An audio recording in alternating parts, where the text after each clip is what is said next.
Rimti reikalai – vienas populiariausių lietuviškų kriminalinių serialų, kurį daugelis žiūri iki šiol. Prisipažinsiu, man tai yra vienas mėgstamiausių serialų apskritai, ne tik tarp lietuviškų, bet ir pasauliniu mastu. Tiesa, prie šio serialo prisijungiau ne nuo pirmosios serijos, kai prie LNK jau buvo rodomas trečiasis sezonas, tik tada nusprendžiau pasižiūrėti, kuo šis serialas toks ypatingas. Pradėjau, ir sustoti jau buvo nebeįmanoma. Be abejo, šis serialas slypi daugybė istorijų ir užkulisių, apie kuriuos žino ne kiekvienas, todėl atėjo laikas jums apie tai ir papasakoti.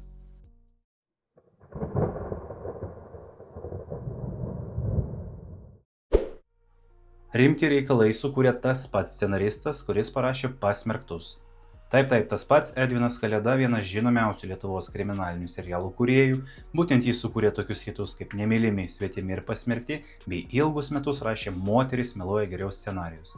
Perėjimas prie rimtų reikalų buvo itin reikšmingas jo karjeroje. Po daugelio metų darbo su TV3 ir prodiuseriu Rolandu Skaisgiriu jis pirmą kartą pradėjo bendradarbiauti su LNK ir prodiuseriu Andriumi Urbanavičiumi.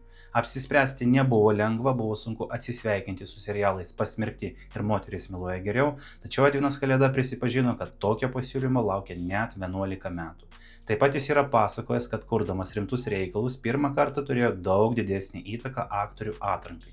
Iki tol dažnai scenarijus parašydavo net nežinodamas, kas vaidins jo sukurtus personažus, o naujajame projekte jis galėjo pats diskutuoti su prodiuseriu ir siūlyti, kurie aktoriai geriausiai tinka konkretiems vaidmenims.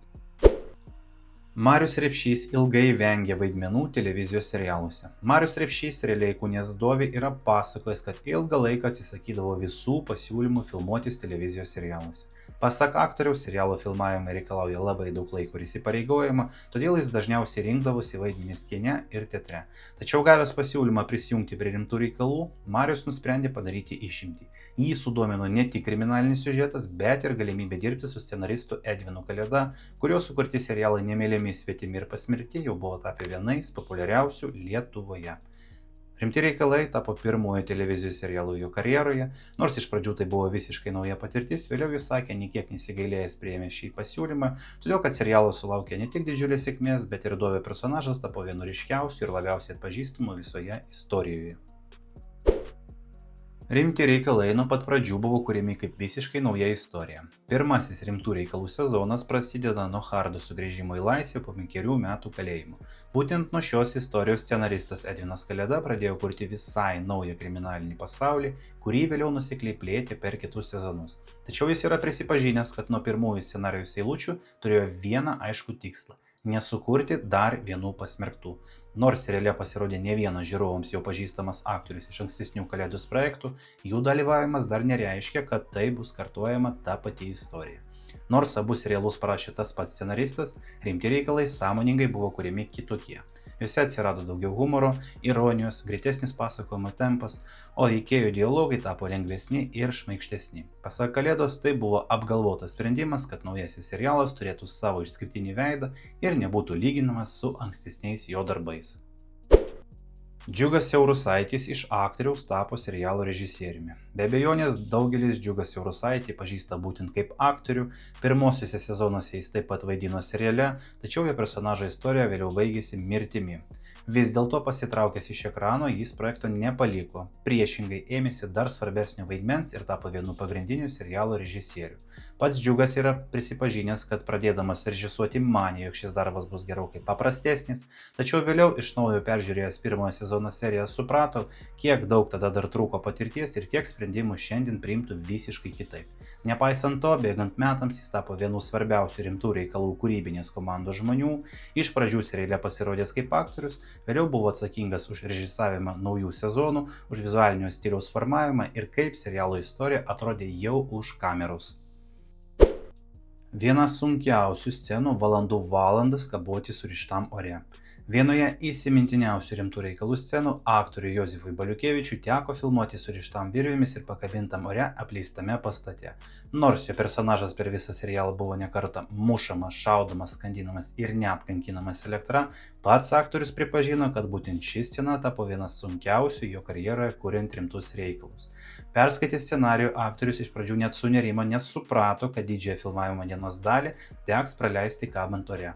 Filmavimo metu jį laikė specialios saugos virvės, tačiau net ir jos neapsaugojo nuo didelio fizinio krūvio. Po ilgo kabėjimo pradėjo tirpti rankos ir skaudėti visą kūną. Nepaisant sudėtingų sąlygų, vis dėlto scena buvo sėkmingai nufilmuota. Kovų scenos buvo repetuojamos iki smulkiausių detalių. Nors žiūrovams gali atrodyti, kad muštynės rimtuose reikaluose vyksta spontaniškai, iš tikrųjų kiekviena kova buvo kruopščiai suplanuota dar prieš įjungiant kameras.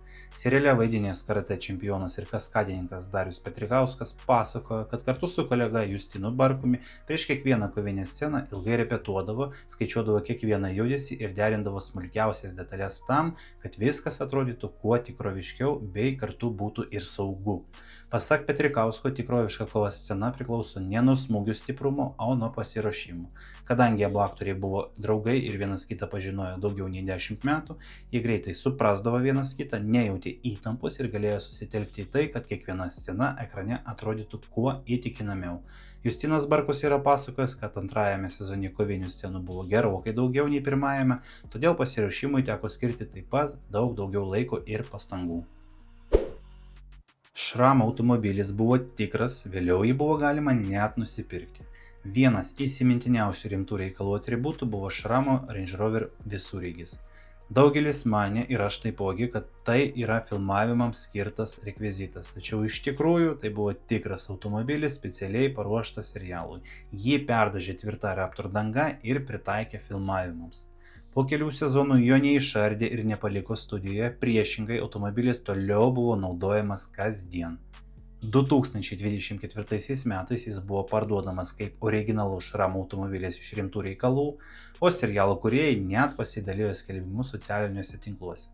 Todėl gerbėjai iš tiesų galėjo įsigyti vieną žinomiausių serialo automobilių. Rimti reikalai tapo vienu ilgiausių kriminalinių serialų Lietuvoje ir yra kuriamas praktiškai be pertraukų. 2018 metais startavę Rimti reikalai šiandien turi jau 8 sezonus ir daugiau nei 680 serijų. Tai yra vienas ilgiausių lietuviškų kriminalinių serialų istorijoje.